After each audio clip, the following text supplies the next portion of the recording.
dice acá que tiene 12 GB de RAM y 30 GB de disco. Entonces, lo que está haciendo Colab es recibir el código que escribo en la página web, la manda a un servidor en Google y se ejecuta todo allá y después vuelve acá. Nunca está pasando en mi computadora. Y eso es lo lindo, porque uno puede tener una computadora sin recursos, pero igual entrenar redes neuronales, por ejemplo, y cosas así. Perfecto, gracias. Bien, entonces esto del Markdown también te permite poner links, por ejemplo. Si hacemos doble clic acá podemos ver cómo es el formato para escribir links. Y estos links, en este caso, nos van a llevar a otras notebooks que tienen temas específicos de Python que vamos a ver durante esta clase. Entonces vamos a hacer clic en el primero que aparece, que es números y listas. Y vamos a arrancar con eso. No sé Python si vieron no sé, en otro momento en la carrera. En el curso de ingreso tuvimos Python. Bien. Entonces supongo que esto va a ser todo un poco un repaso. Cualquier cosa sigo rápido en vista al chat o las cosas con números y listas. Entonces hacemos clic acá y va a abrir otro notebook.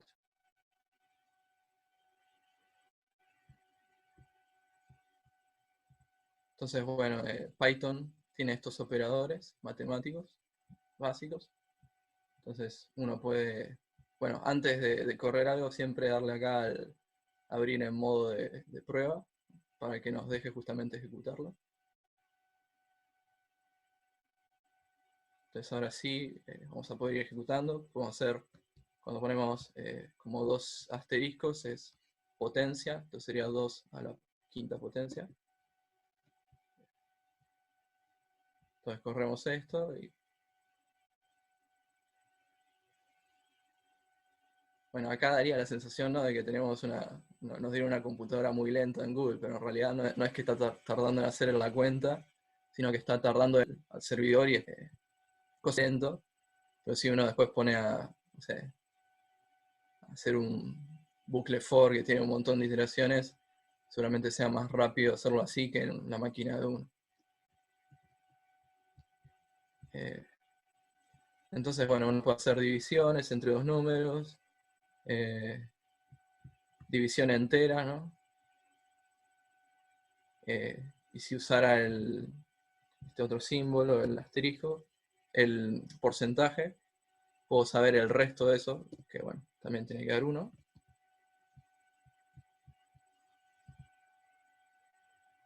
Entonces, la primera estructura de datos, digamos, que vamos a ver en Python son las listas, que son básicamente como si fueran vectores, pero que no solamente pueden contener números, sino que podrían contener palabras, strings, clases, cualquier tipo de cosa, ¿no?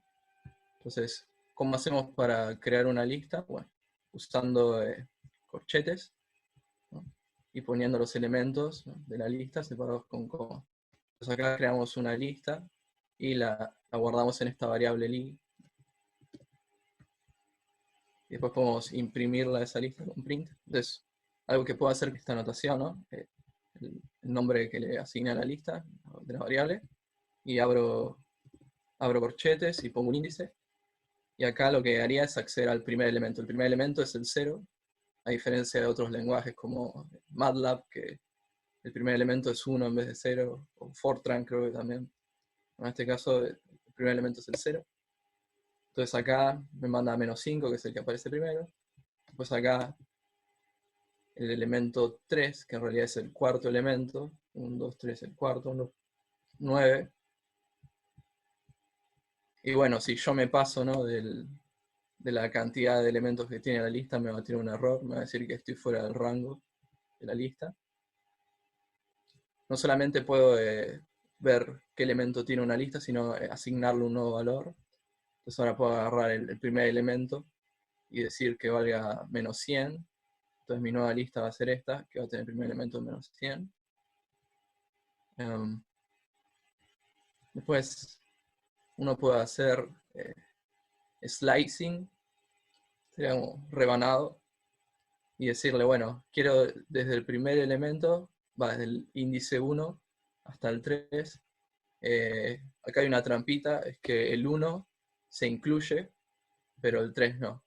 Entonces, cuando hago 1, 2.3, en realidad estoy en lo que me devuelve. También puedo omitir o el rebanado, y eso lo que hace es agarrar todos hasta el último, o sea, desde el 2 hasta el último. O hacer al revés, si no pongo al principio el índice, agarra desde el primero y va en este caso hasta el cuarto.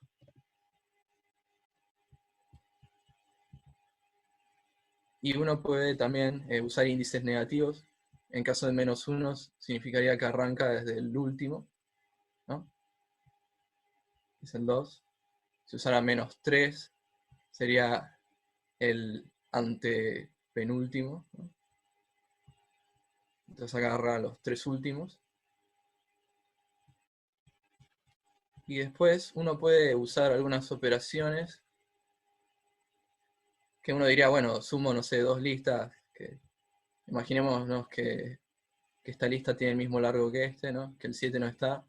Y uno lo que se esperaría es que haga 0 más 2 y 4 más 3. No, en Python, cuando uno suma listas, ¿no?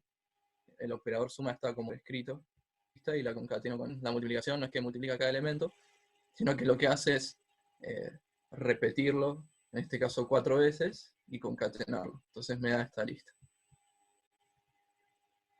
Y bueno, en cada notebook van a haber problemas.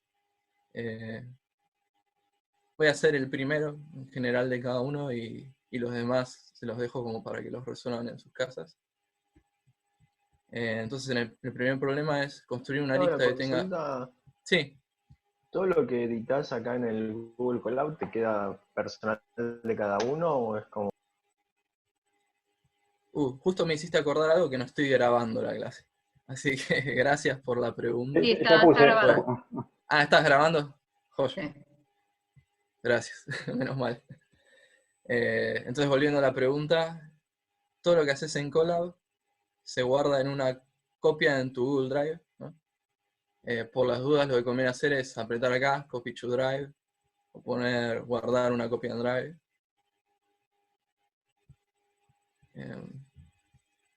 Si apretás, creo que es Control S, acá está, ¿ves? Control S es como el shortcut para guardar. Entonces te dice, no puedo guardar, lo que te va a hacer es guardar una copia en Drive. Entonces te va a copiar el notebook en tu Google Drive, en algún lado, y ahí vas a poder ver las ediciones que hiciste.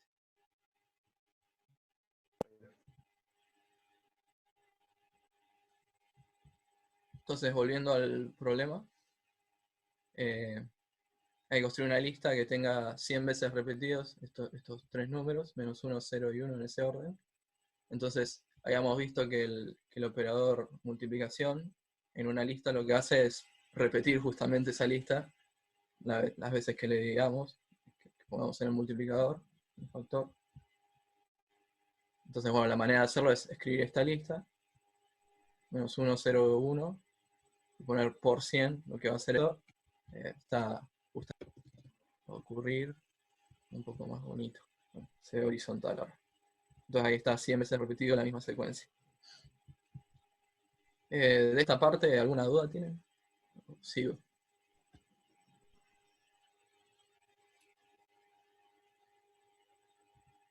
Bueno, sigo entonces con la siguiente notebook.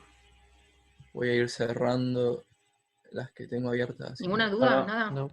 Aprobemos. No.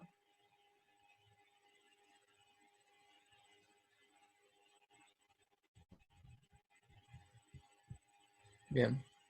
La manera de escribir texto, digamos, en Python y guardar una variable es poniéndolo entre comillas, ¿no? De nuevo, esto de abrirlo en modo de edición.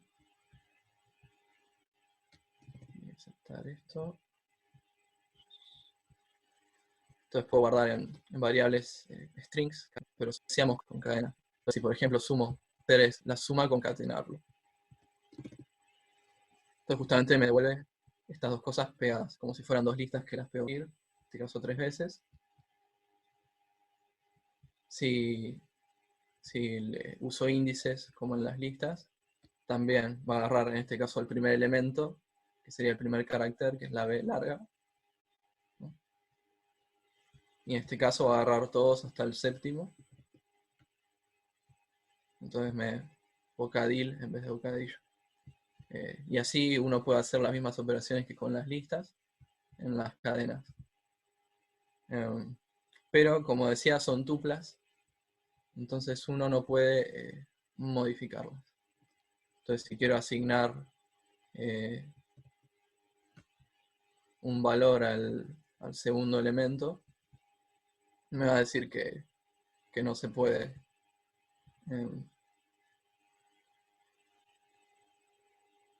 Justamente acá mi idea era reemplazar, ¿no?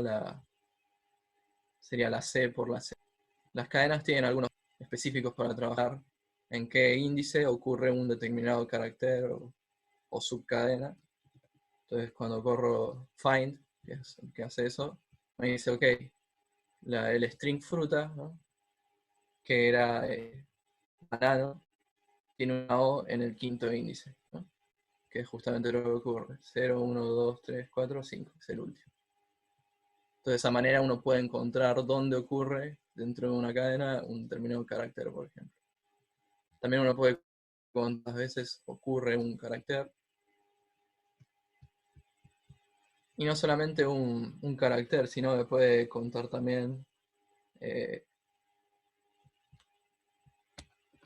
que era banano así que si busco na como un cacho de string, me tiene que encontrarlo una vez, lo encontró. Otra cosa que uno puede hacer es reemplazar caracteres, ¿no? La A por la O, pone bonono. O bueno, también subcadenas por otras subcadenas. Este es gracioso. Transforma un banano.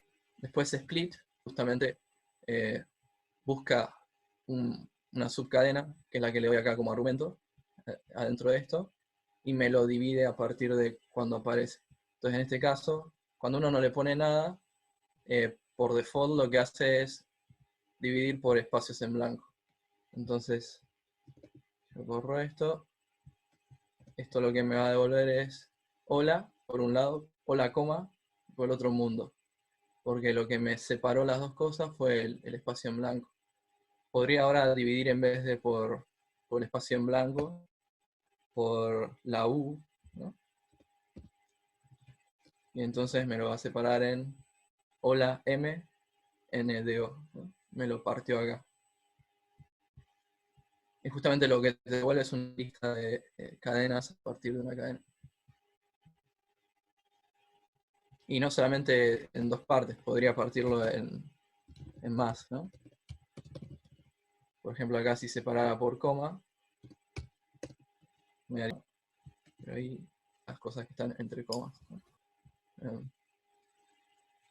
Bien. Y eso es como lo más fundamental de esto, de las cadenas. Otra cosa que se puede hacer es que me lo salteé, no sé por qué, acá, poner algo todo en mayúsculas, ¿no? Y también si lo tengo todo en mayúsculas, con lower lo puedo volver a minúsculas. Entonces acá lo estoy primero pasando a mayúsculas y después a minúsculas. Entonces vuelve a minúsculas. Nuevamente hay problemas. Son sencillos, si los resuelven. Y bueno, un poco lo que contaba de las tuplas, que son como listas pero inmutables. O sea que uno no puede cambiarlas, modificar los valores. Y en vez de definirse con corchetes, se definen con paréntesis, ¿no? Y uno puede acceder, igual que en las listas, por índices y hacer los mismos tipos de operaciones de rebanado y acceso por índices.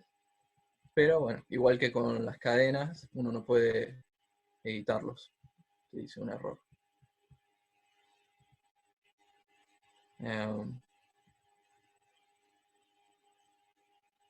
Y después, o sea, lo que estamos viendo en esta notebook son distintas estructuras de datos. y en el anterior, ¿no? En el anterior vimos las listas, y en este estamos viendo tuplas y ahora diccionarios, que es otro tipo de estructura de datos. Bien, los diccionarios siempre son pares, están separados por 2 puntos. Entonces, por ejemplo, acá mi clave es Luis y mi valor es 2257. Después tengo otra clave que es Juan, ¿no? La separo por coma, que tiene este valor. Después tengo otra vez Carlos y tiene este valor. Entonces acá la corremos, queda definido ese diccionario. Un ejemplo que se podría usar es, tengo un montón de empleados y sus números de teléfonos. Entonces, podría definir un diccionario en el que tengo cada empleado, cada nombre del empleado como clave y cada número de teléfono puedo encontrarlo fácilmente. Acá, por ejemplo, yo pongo códigos y Carlos, que es una de las claves, y me devuelve lo que es acá, lo que está acá como valor. ¿Los valores siempre tienen que ser numéricos? Puede ser cualquier cosa los valores, igual que con las listas, pueden ser clases, o sea, objetos, podrían ser listas, otros diccionarios, cadenas, tuplas, lo que sea. También uno... sí, me están preguntando algo. Perdón, Sí. no, quería preguntar si se puede acceder al revés, desde el valor a la clave. No. O sea, Ok. sí, O capaz es medio pero cualquiera y no tenés necesidad. el programador sería hacerlo al revés, ¿Cómo, digamos. cómo? Claro, o sea, en ese caso, si yo quisiera buscar por valor, Sí. la buena práctica sería hacer al revés. O sea, definir a ese valor como clave en vez de a la clave como valor. Ok. O sea, en este caso tendría, no sé, 1627, 2 puntos Luis. Entonces accedes más fácil. Aparte podrían haber 2 valores iguales, ¿no? Bueno, ahí hay un tema, ¿no? En un diccionario uno no puede tener 2 claves iguales. Tienen que ser únicas. Escribir un poco más de código para buscar. Podría ser más de una, ¿no? Como algunas cosas que podemos hacer con diccionarios es borrar elementos, ¿no? O claves. Acá, por ejemplo, elimino a Juan, ¿no? Con pop. Y ahora si veo códigos, ¿no? Ya dejó de estar Juan. Y también pop te devuelve el valor de lo que eliminaste. Si queremos agregar una persona nueva, una nueva clave, simplemente la asignamos, ¿no? Como si fuera una lista, ¿no? Le asignamos un valor a esa clave y se genera. Entonces acá apareció Jorge. Después, los diccionarios tienen 2 métodos, entre muchos otros. Uno es keys, ¿no? Que es generador, pero bueno, es parecido, con todas las claves. Está entre las claves, ¿no? En este caso está. Y acá me puedo fijar si José está entre las claves de código. Me dice que no está. Lo mismo values, en vez de darme las claves, me da los valores, ¿no? Entonces acá tengo todos los valores del diccionario. Y acá todas las claves con keys. Bien. Y bueno, nuevamente problemas. Para que hagan después. ¿Alguna duda acá?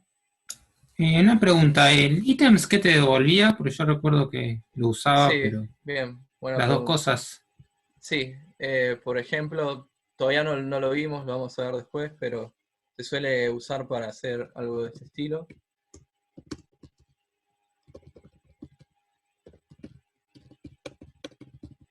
Para cada la clave y el valor. La clave y B, el valor. Entonces yo ahora podría decir, bueno, mostrame la clave y también mostrarme el valor. Entonces me va a empezar a imprimir uno abajo del otro.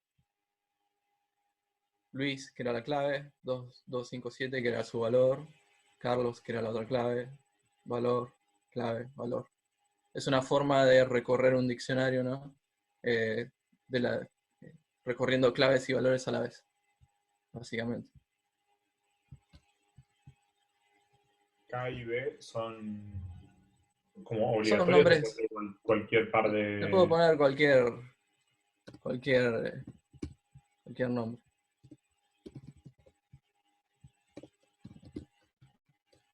justamente son variables, o sea, yo le estoy asignando a esas variables los valores que salen de esta función, que en el fondo es un generador, ¿no? Entonces puedo ponerle el nombre que yo quiera. En realidad no el que yo quiera, sino el que sea más fácil de entender, ¿no? Pues son las variables que Seer lo entienda qué está pasando en el código. Yo te hago otra rápida. Sí, El diccionario siempre asocia de uno a uno, ¿no? O puedo sí. asignarle a Carlos más de un atributo. Podés, para hacer eso que decís de asignar más de un atributo, por ejemplo, que quiero ponerle 2 valores en vez de 1, lo que habría que hacer es decir, códigos de Carlos, por ejemplo, y en vez de asignarle un valor, le asigno una lista de valores, por ejemplo, algo así. Entonces ahora, si vuelvo a imprimir todos, Carlos tiene 2 valores asociados. Gracias. Pero es una asociación indirecta, ¿no? O sea, es una lista, por eso puedo asociar. Pero- ¿Te puedo hacer una Sí. pregunta? Todo lo que está así entre con mayúscula, no te trae. O sea, va No, primera con tiene que ser mayúscula. exactamente igual. Ah, perfecto, gracias. Si cambias una minúscula por mayúscula o algo así, no va a funcionar. Vas a referirte a otra cosa. Gracias. ¿Alguna otra pregunta? Yo tengo una consulta respecto del entorno, si te puedo hacer ahora. Sí, dale.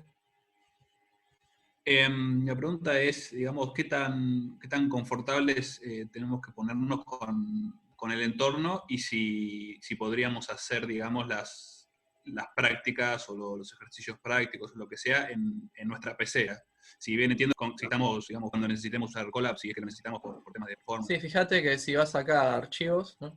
Tiene una opción que es descargar como IPy Notebook, digamos, que justamente es algo que puedes abrirlo desde Jupyter y vas a ver exactamente lo mismo que acá, pero en Jupyter.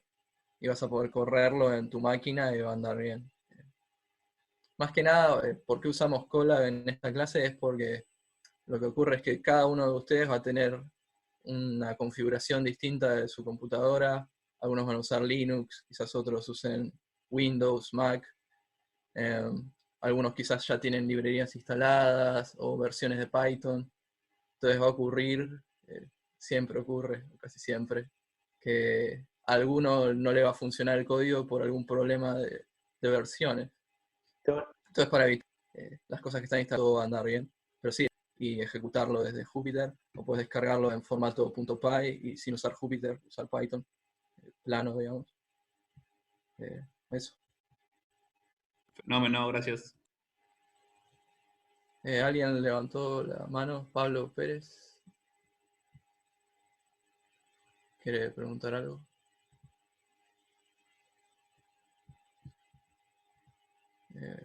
Bueno, sigo con la siguiente.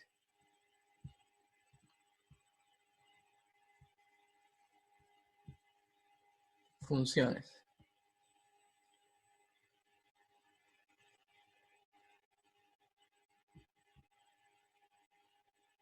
De nuevo lo mismo.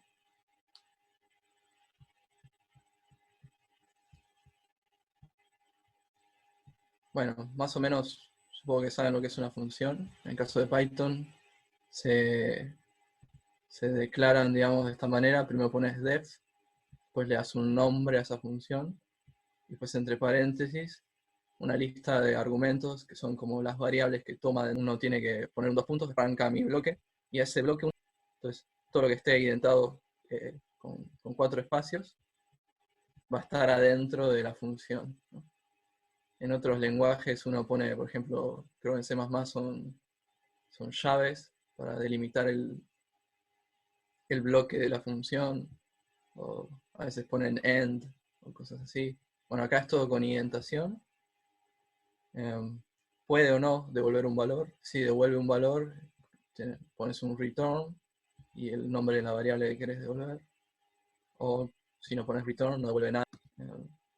Una función sencilla que uno le pasa, entra en esta variable x, y entonces después en el return uno devuelve x al cuadrado. Entonces,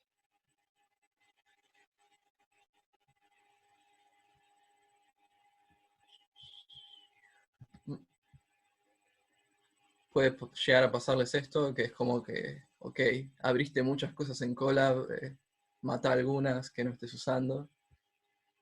Así que voy a terminar algunas cosas que ya no estoy usando, como esto y esto. Y ahora en teoría me debería dejar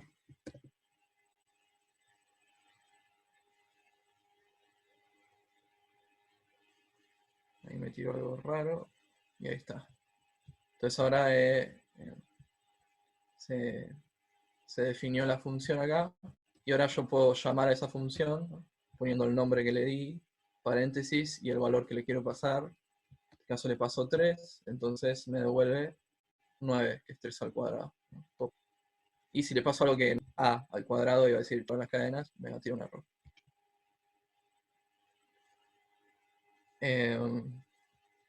Y acá no hay mucho más para contar de las funciones. Sí, quizás que uno puede poner argumentos que no sean obligatorios, que son los keyword args, que se definen, por ejemplo, podría poner potencia, ¿no? Puedo decir default sea 2, ¿no? Entonces lo pongo así. Y acá devuelvo x a la potencia. Entonces al poner esto, lo que le estoy diciendo es que puedo o no pasarle otro valor además de x. Si no se lo paso, vale 2. Y si le paso otro, es el que le pasa. Entonces, veamos lo que ocurre. Si no le paso nada, como el default es 2, va a seguir devolviéndome 9. Pero si ahora le digo, che, elevámelo, pero al cubo, paso otro 3. Y lo tengo que pasar así, ¿no? Creo que te quedó la función cuadrado y definiste potencia arriba. Ah, tienes razón, sí. Pequeño detalle, gracias. Y me devuelve la potencia, porque es el que tiene por default, me devuelve 9. Entonces eso es algo como útil cuando uno tiene quizás un montón de argumentos en una función, pero normalmente siempre la llama de la misma forma, listo, pone este tipo de expresiones y le da valores default. Eso está bueno. Y después, respecto a cosas de funciones, hay un montón de problemas que están lindos para que los hagan. Quizás puedo hacer alguno. Imprimir doble. Bueno, está la solución. Claro, o sea, la solución es, yo le paso una cadena, ¿no?, o un número podría ser, y llamo a la función str, ¿no?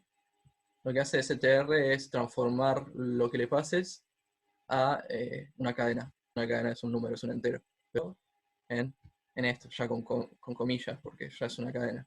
Entonces con esto transformo lo que le pase a cadena, con el más le pego otra cadena, en este caso un espacio vacío, y después le vuelvo a pegar a sí misma. Entonces me va a devolver lo mismo escrito 2 veces, separado por un espacio. Vamos a la siguiente. Tengo problemas para localizar la crucecita porque Zoom me tapa justo ahí. Pero ahí va. Estructuras de control.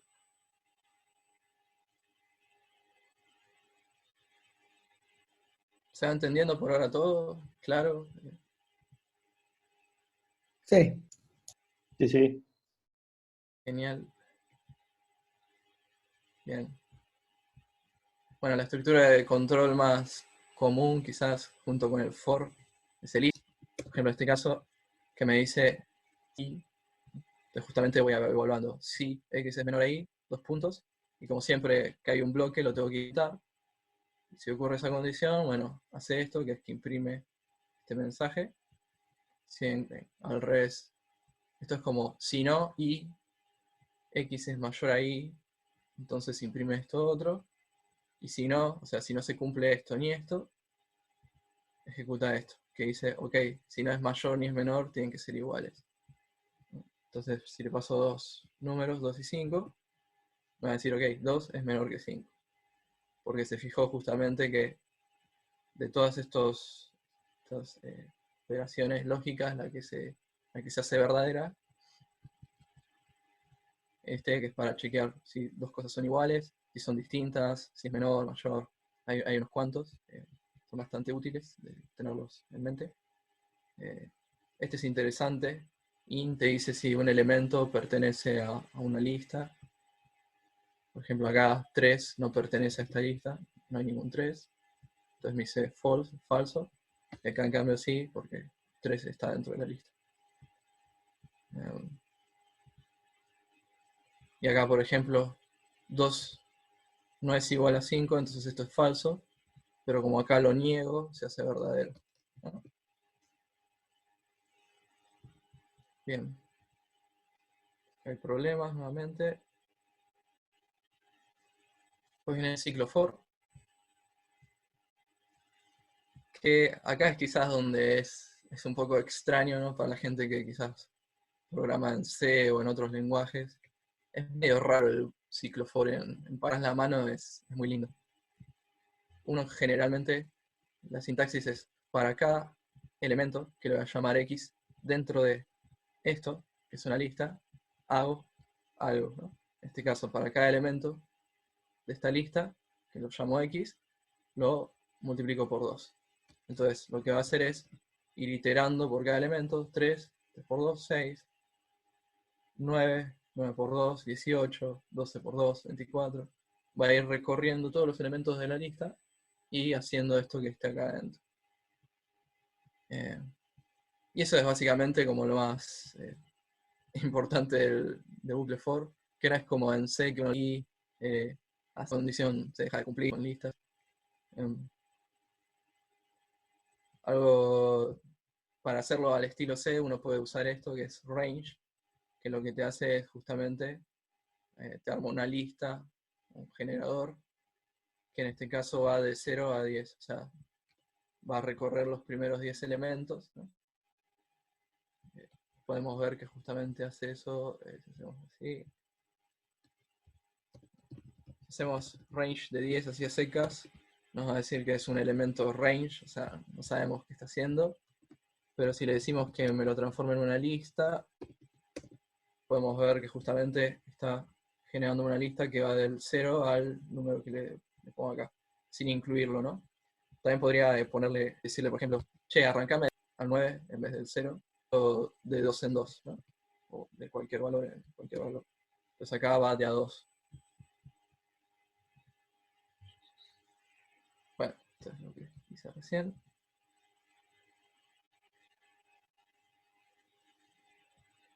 Problemas, más problemas.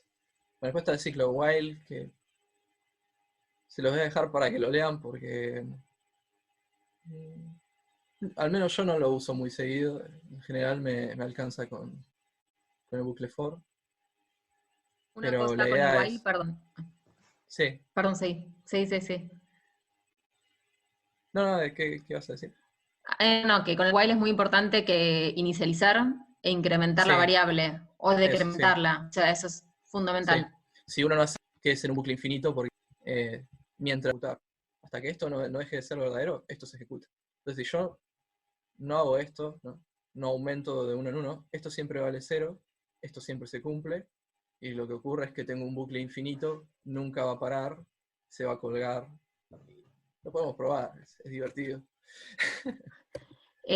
La variable se puede incrementar de 1 en 1, como quieran, pero bueno, es importante que siempre se fijen que llega a la condición de corte. Se puede incrementar o decrementar, pero bueno.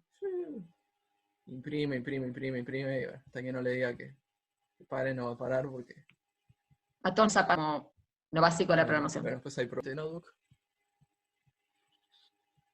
Importar librerías, bueno.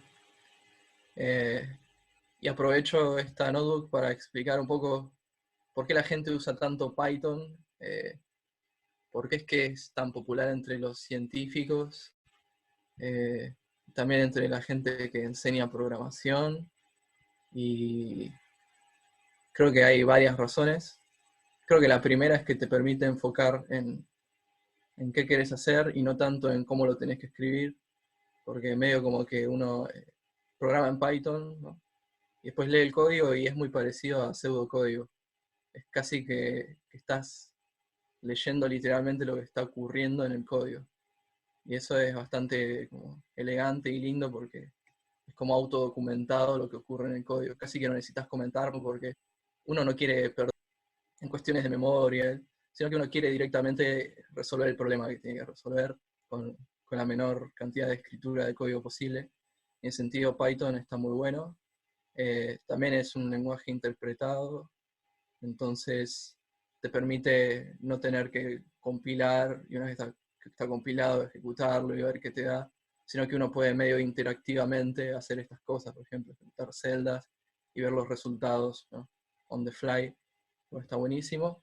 Y creo que lo más importante es que es open source, y al ser open source está compartiendo, entonces hay un montón de en su código y que tiene un montón de funcionalidades que con una línea capaz de resolver algo que te hubiera llevado meses programar.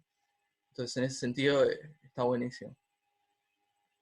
Y bueno, entonces es muy importante aprender a usar el código de otros, ¿no? En el código de uno. Y para eso está esta cuestión de importar librerías. Algunas librerías ya vienen, voy a decir librerías, pero en realidad está mal porque debería ser biblioteca, porque es como una deformación de library, ¿no? Que es biblioteca en inglés, y uno suele traducir acá como librería, pero en realidad debería ser biblioteca o paquete. Pero bueno, voy a usar librería porque me mal acostumbré. Por ejemplo, una librería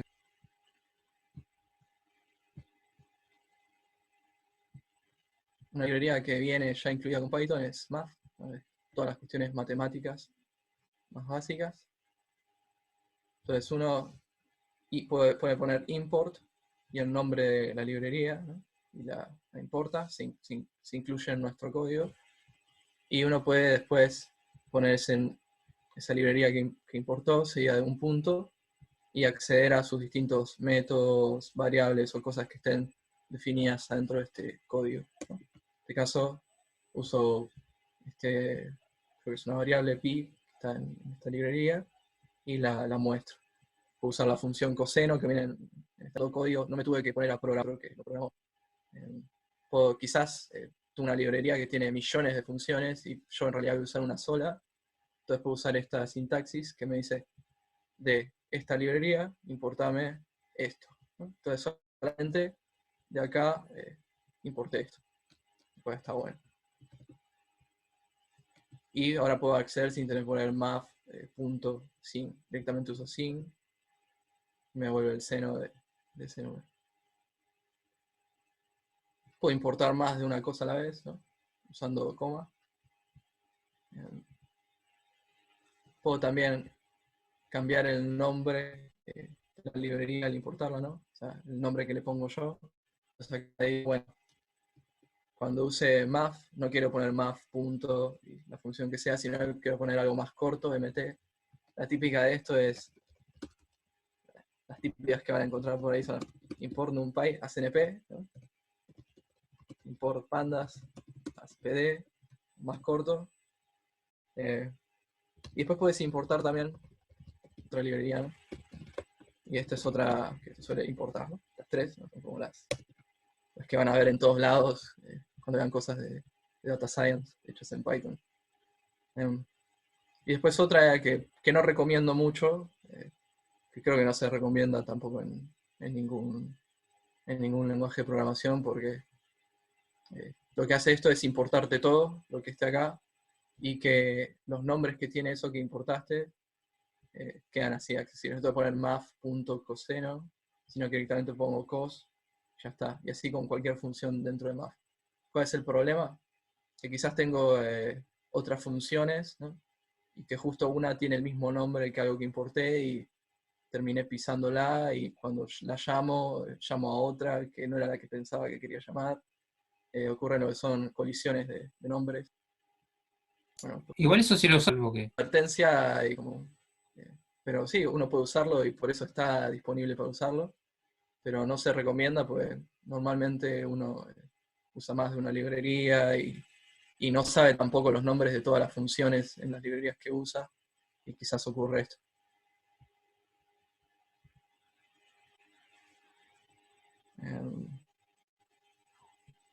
Algo que se puede hacer para hay varias maneras de entender cómo funciona una librería. Una es usar help, ¿no? Help paréntesis, y pasarle una función de esa librería, por ejemplo, arrange en NumPy, y lo que va a hacer es mostrarte como la documentación. No sé si alguno programa en MATLAB, pero es parecido como apretar F1 y que te salte la ayuda. Entonces te muestra qué le puedo pasar, desde dónde arranca, dónde termina, qué pasos da, y te explica cada parámetro. Entonces, cuando no sepan cómo funciona algo, pueden ir al sitio oficial de la librería y ver en la documentación, que eso es lo más recomendable quizás. Uno puede agarrar y chusmear un poco que autocompleta cosas, si uno pone Engo, y después si abro paréntesis y de nuevo me va a mostrar. Esas son las cosas lindas que tiene Colab, que interactivamente te va mostrando documentación, te va autocompletando cosas, y ayuda bastante a la escritura. Y después, algo Una pregunta importante. cortita. Sí. ¿Cómo se leen las referencias gráficas? Cuando pusiste NP punto te daba diferentes iconos de acuerdo a lo que hacía la función. No es de acuerdo a qué hace realmente en las IDEs, ¿no? Supongo que cuando acá al costado me dice built-in function o method. Estos son como no sé, pero dice eso básicamente. ¿O no? No, la verdad que no sé qué significan los iconos. En general te dicen eso, si son objetos, si son métodos, clases. Acá son... Sí, no sé. Lo tengo que averiguar. Entonces, una cuestión es que Colab no tuve que instalar nada. Pongo import NumPy, no tiene que instalar NumPy, instalarlo. Incluso dentro de una node, uno puede poner signo de exclamación, pip, ¿no? Espacio install, pone acá el nombre de la librería que quiere instalar, ¿no? Por ejemplo, en este caso podría poner NumPy. No le voy a dar enter porque no quiero romper nada de lo que está en Colab, por las dudas. Pero si uno ejecuta eso, lo que va a ocurrir es que se va a instalar NumPy. Y después si uno hace pip list, esto te dice, podemos justamente ver qué cosas TensorFlow y NumPy, ¿no? La estamos usando porque justamente ya está instalada y te dice la versión. Es bastante útil esto. Creo que de librerías... Leonardo, ¿y sí. estas librerías y sus versiones son las que Colab tiene instaladas o tu Colab específico tiene instaladas? Digamos, si yo quisiese otra versión de la misma librería, ¿la puedo cambiar y después vuelvo a ingresar a Colaboratory y la sigo manteniendo? Tengo entendido que cada vez que te conectas a Colab, te van a aparecer las cosas que ya tienen por default. No es que uno puede decir, ok, siempre que arranque Colab quiero que estén estas librerías instaladas. Vas a tener que volver a instalarlo o reemplazar la versión. Pero bueno, hay una manera automática de hacerlo, que es uno se arma un archivo que se llama requirements, en el que va poniendo todas las librerías que necesita y las versiones, y después pone pip install, un tirón, te instala. Dale, perfecto. ¿Está haciendo todo? ¿Tienen alguna duda o algo de otras notebooks? No, todo bien. Genial. Bueno, acá pasó algo que puede pasarles, que es que se desconectó el entorno, ¿no?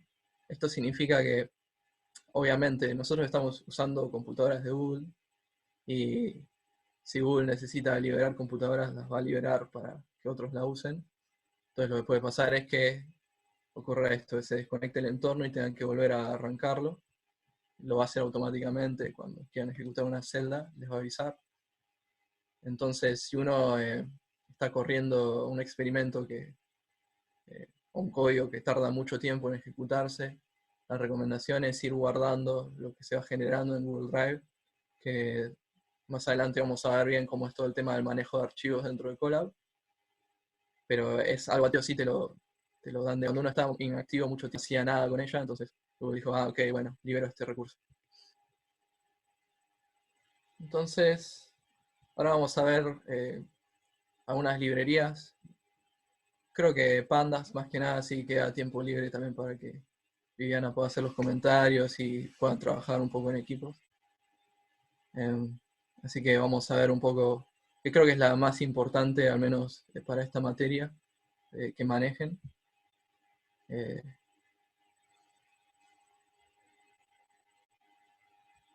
Pandas es como una especie de Excel dentro de Python, a modo de resumen.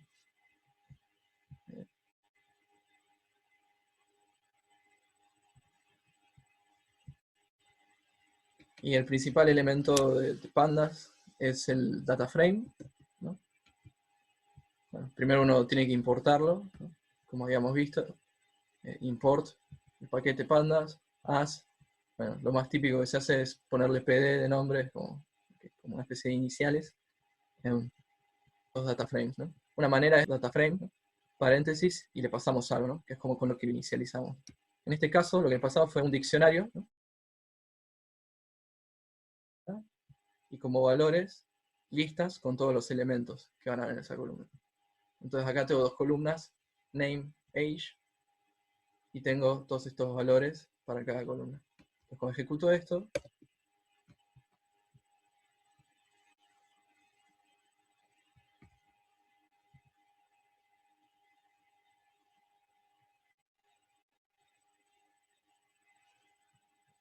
genera esto que es bastante bonito, ¿no? Que me muestra. Es una tabla básicamente, con esos nombres de columna, esos elementos.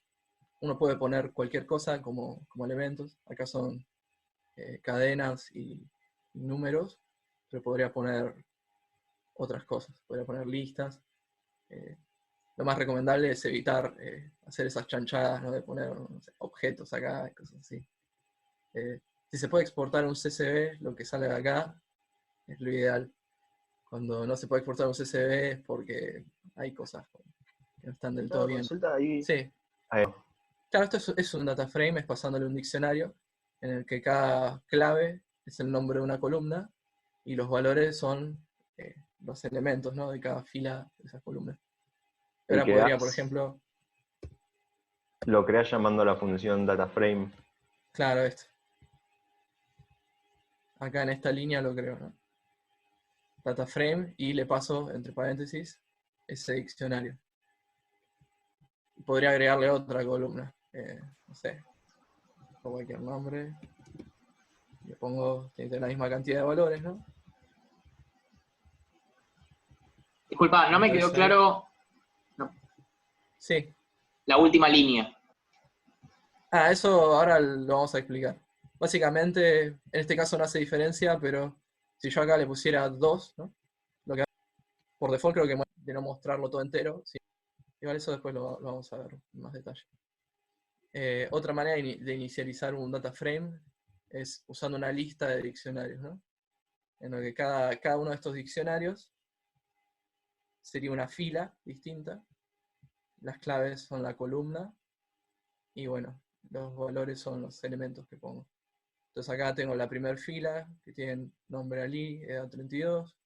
Acá tengo otra fila, nombre Bill, edad 55, y así.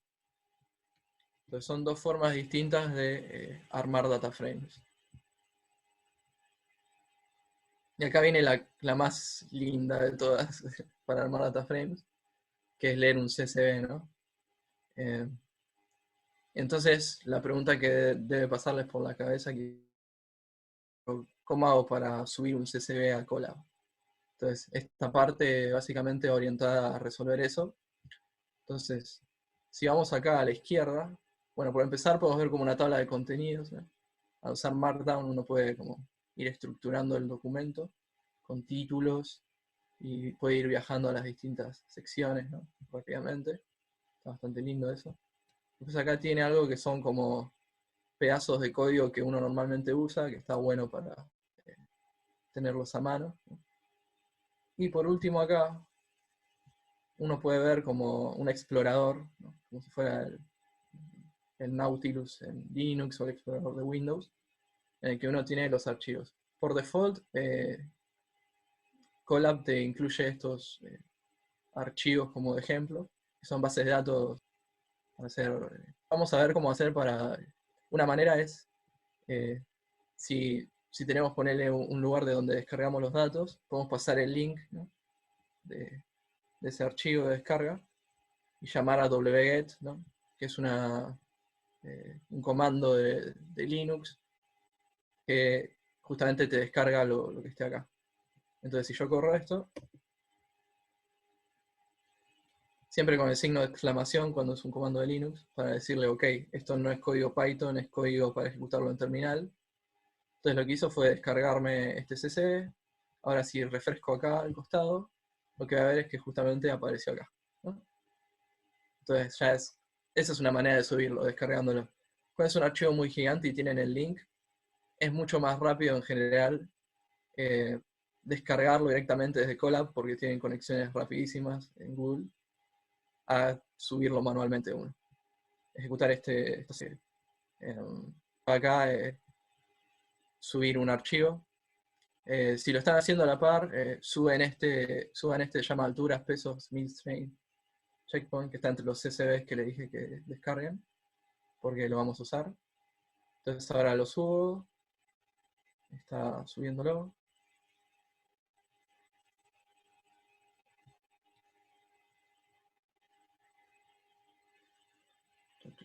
Ahí terminó de subirlo, entonces ahora sí vuelvo acá, ahí me aparece el archivo que subí, lo cual es bastante lindo. Y después, otra opción, que está acá más abajo, es, si tienen Google Drive, pueden directamente decirles, che, pónganme todo mi Drive en esta carpeta, y les va a aparecer acá su Drive, y van a poder leer archivos de su Google Drive, o guardar archivos en su Google Drive.